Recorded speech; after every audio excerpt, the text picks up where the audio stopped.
기도하시겠습니다. 하나님 아버지 은혜를 감사합니다. 오늘도 귀한 하루를 우리 한 사람 한 사람에게 허락하여 주시고 주의 말씀 앞에 나올 수 있도록 인도하시니 감사합니다.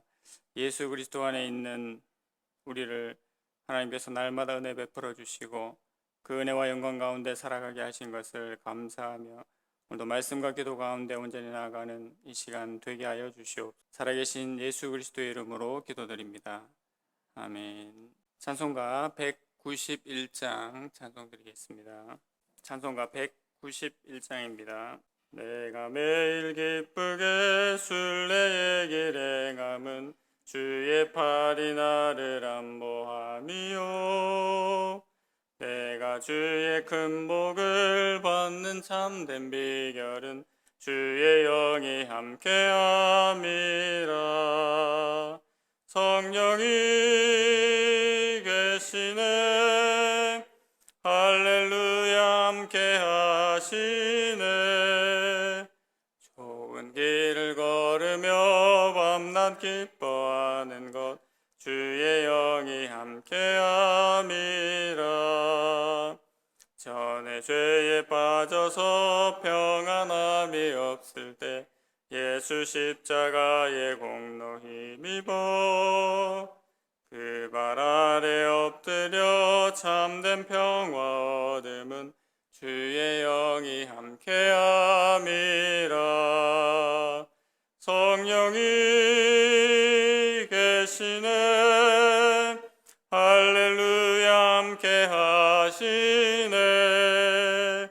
좁은 길을 걸으며 밤낮 기뻐하는 것 주의 영이 함께함이라.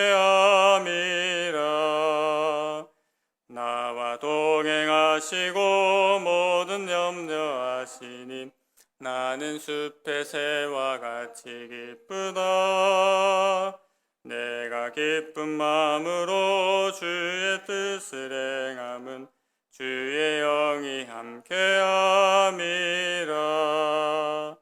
성령이 계시네. 할렐루야 함께 하시네. 좁은 길을 걸으며 밤낮 기뻐하는 것 주의 영이 함께함이라. 세상 모든 욕망과 나의 모든 정욕은 십자가에 이미 못을 박았네. 어두운 밤이 지나고 무거운 짐 벗으니 주의 영이 함께함이라. 성령이 계시네. 할렐루야 함께 하시네. 좁은 길을 걸으며 밤낮 기뻐하는 것 주의 영이 함께함이라. 오늘 함께 보실 말씀은 로마서 8장 5절부터 9절까지 말씀입니다. 신약성경 로마서 8장 5절부터 9절까지 말씀, 신약성경 249면에 있습니다. 말씀을 한 절씩 교독하겠습니다. 8장 5절입니다. 육신을 따르는 자는 육신의 일을, 영을 따르는 자는 영의 일을 생각하나니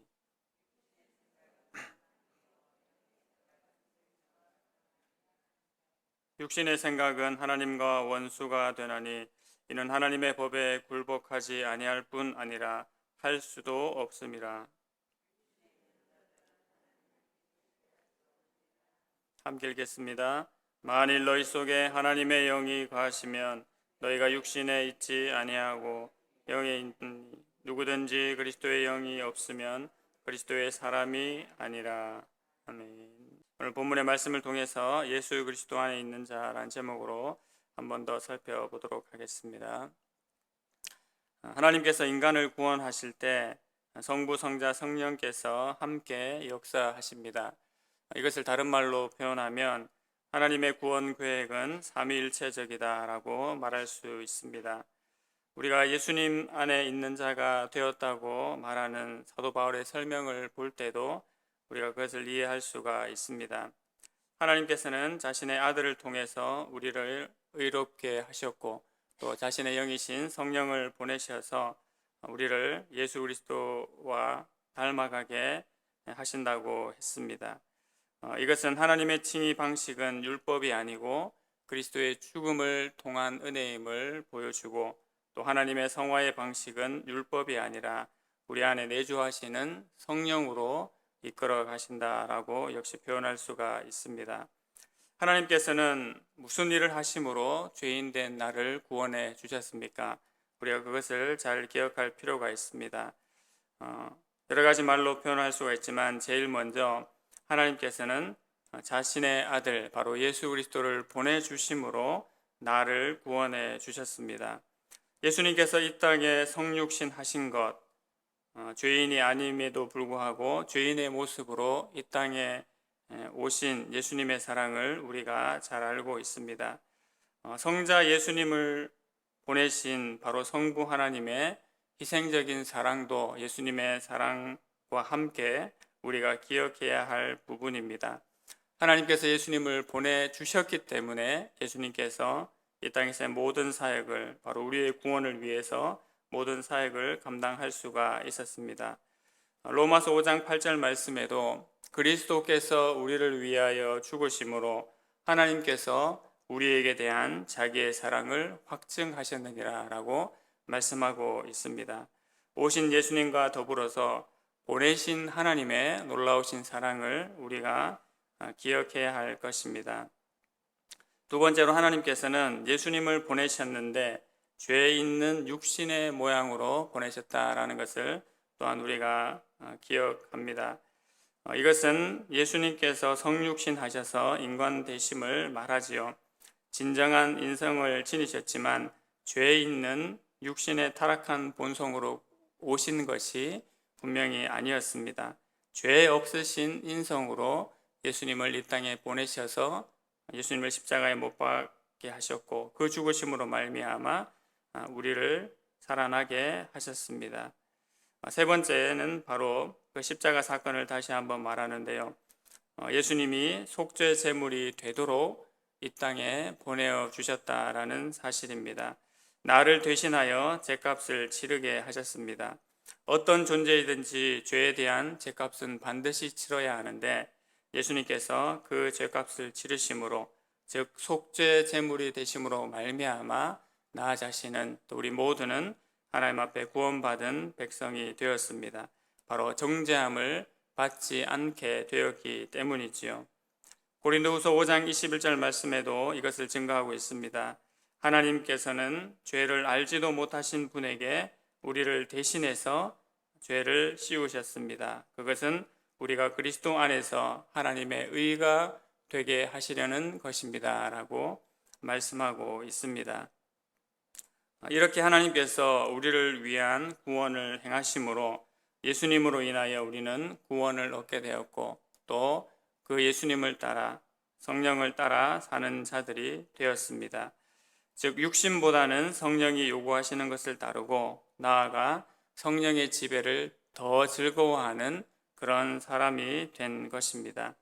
오늘 본문 5절에서 8절까지는 바로 육신과 성령의 모습을 대조시키면서 우리를 이해시키고 있습니다. 먼저 5절 6절 말씀을 한번 보시겠습니까? 육신을 따르는 자는 육신의 일을, 영을 따르는 자는 영의 일을 생각하나니 육신의 생각은 사망이요 영의 생각은 생명과 평안이니라. 여기에서 생각이라는 단어는 바로 근본적인 삶의 방향이라고 얘기를 할 수 있습니다. 육신의 생각이든지 또 영의 생각이든지 바로 삶의 방향, 근본적인 방향을 가리킨다는 말입니다. 공동번역에서는 5절 말씀을 이렇게 말합니다.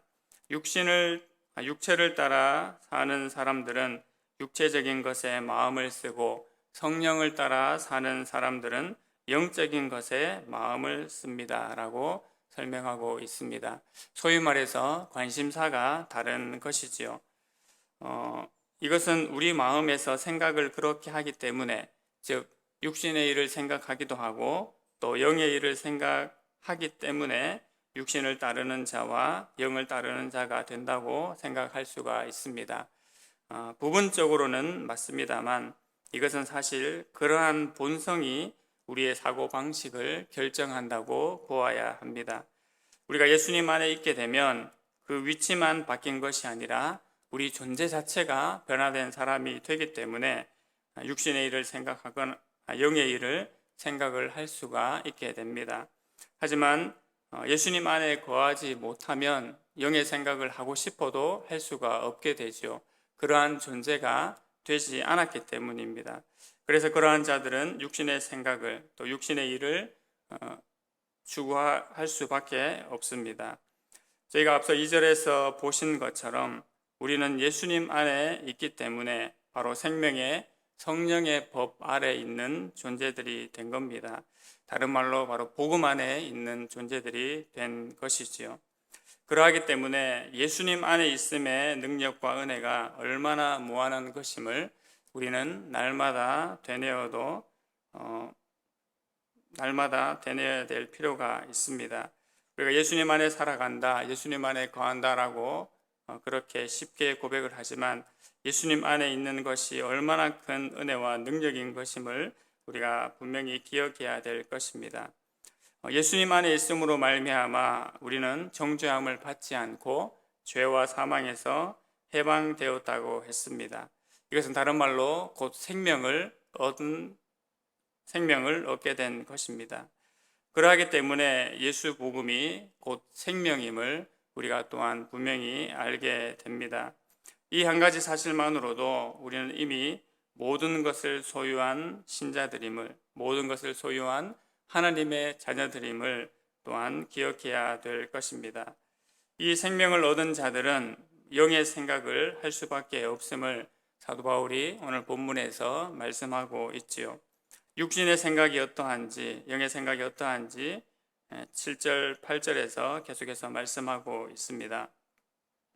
육신의 생각은 하나님과 원수가 되나니 이는 하나님의 법에 굴복하지 아니할 뿐 아니라 할 수도 없습니다. 육신에 있는 자들은 하나님을 기쁘시게 할 수 없느니라 라고 말씀합니다. 말 그대로 육신의 생각은 하나님과 원수가 되고 하나님의 법을 따를 수가 없게 하지요. 또한 하나님을 기쁘시게 할 수가 없습니다. 하지만 영의 생각은 어떻습니까? 성령께서 주시는 생각은 그리스도를 영화롭게 하기를 원합니다. 즉 우리에게 그리스도를 나타내고 우리 안에 그리스도의 형상을 만들어가게 하시는 은혜와 능력이 있는 것입니다. 이것이 바로 영의 생각입니다. 육의 생각이든지 영의 생각이든지 우리가 어떠한 존재가 되었느냐에 따라서 그것에 생각과 관심 또 애정과 목적을 집중하게 만듭니다. 그러므로 우리가 어떤 존재가 되느냐는 이루 말할 수 없이 중요한 일이 됩니다. 마지막 9절입니다. 만일 너희 속에 하나님의 영이 거하시면 너희가 육신에 있지 아니하고 영에 있나니 누구든지 그리스도의 영이 없으면 그리스도의 사람이 아니라. 만일 성령이 우리 속에 거하시면 우리는 성령 안에 있는 존재가 되는 것입니다. 공동번역에서 역시 이 구절을 이렇게 말씀하고 있습니다. 사실 하나님의 성령께서 여러분 안에 계시다면 여러분은 육체를 따라 사는 사람이 아니라 성령을 따라 사는 사람입니다. 그러나 그리스도의 성령을 모시지 못한 사람은 그리스도의 사람이 아닙니다 라고 단호히 말씀하고 있지요. 이 말씀은 진정한 신자를 증명하는 것이 바로 성령을 소유하는 것, 또 성령이 내주하심을 말하고 있습니다. 신자된 하나님의 자녀가 누리는 특권은 바로 내 안에 있는 죄와 싸우고 그것을 정복하기 위해서 성령을 믿고 의지하는 것입니다. 우리 안에 그리스도의 영이 계시지 않으면 바로 우리가 그리스도의 사람이 아니라 영을 따라 살 수 없는 존재임을 설명해 주고 있습니다. 세상의 어떤 존재일지라도 예수님 안에 들어오면 예수님 안에 거하게 되고 예수님 안에 있는 그 생명과 능력을 맛보게 됩니다. 그리고 예수님과 함께 즐거워하고 기뻐하며 하나님의 영을 따르는 그 삶을 살아갈 수가 있습니다. 우리가 이미 그 삶을 살고 있고 그 기쁨과 은혜를 누리고 있는 자들입니다. 이렇게 성령을 따르는 삶은 생명으로 이어지고 죄의 문제를 해결하지 못한 삶은 결국 죽음으로 이어지게 됩니다. 이렇게 되는 이유가 무엇이었습니까? 예수님 안에 바로 생명의 성령의 법이 있기 때문이었습니다. 오늘도 이 생명 주신 하나님께 감사하며 예수님의 생명을 마음껏 누리는 우리의 삶이 되기를 원합니다. 우리가 예수 안에 있는 존재가 되었고 그러하기 때문에 우리는 육신의 생각에서 벗어나 영의 생각으로 충만하게 살아갈 수가 있습니다. 오늘도 생명과 평안이 가득하고 하나님을 기쁘시게 하는 그 하루의 삶이 되기를 간절히 소망합니다. 하나님 아버지, 은혜를 감사합니다. 예수 그리스도로 통하여 우리가 구원의 은혜를 누리게 하여 주시고 성령을 통하여 또 예수님을 닮아 따라 살게 하여 주시니 감사합니다. 삼위 하나님의 놀라운 구원의 역사가 우리 한 사람 한 사람 가운데 모든 주의 성도들 가운데 임하게 하여 주시고 그 은혜와 능력을 따라 참된 소망과 평안을 가지고 살아가게 하시니 감사합니다. 오늘도 예수 복음으로 충만한 우리의 삶이 되게 하여 주시옵소서. 그 안에서 참된 평안과 안식과 소망을 가지고 하나님 앞에 살아가는 이 한 하루 되게 하여 주시옵소서. 예수님의 이름으로 기도드립니다. 아멘. 하늘에 계신 우리 아버지여, 이름이 거룩히 여김을 받으시오며 나라의 마옵시며 뜻이 하늘에서 이룬 것 같이 땅에서도 이루어지이다. 오늘날 우리에게 일용할 양식을 주옵시고 우리가 우리에게 죄 지은 자를 사하여 준 것 같이 우리 죄를 사하여 주옵시고 우리를 시험에 들게 하지 마옵시고 다만 악에서 구하옵소서. 대개 나라와 권세와 영광이 아버지께 영원히 싸움나이다. 아멘. 말씀을 붙잡고 기도하실 때에 예수님 안에 생명과 평안으로 충만한 하루 되기를 기도해 주시기 바랍니다. 예배당기 전 문제와 중직자를 세우는 일을 위해서 계속 기도해 주시고 하나님께서 순조로운 은혜 주시기를 기도해 주시기 바랍니다. 주일학교 남은 겨울 사역을 위해서 기도해 주시고 또 영적 침체에 빠져 있는 분들의 강건함을 위해서 기도해 주시기 바랍니다. 더불어 개인 기도 제목들 가지고 함께 기도하시겠습니다.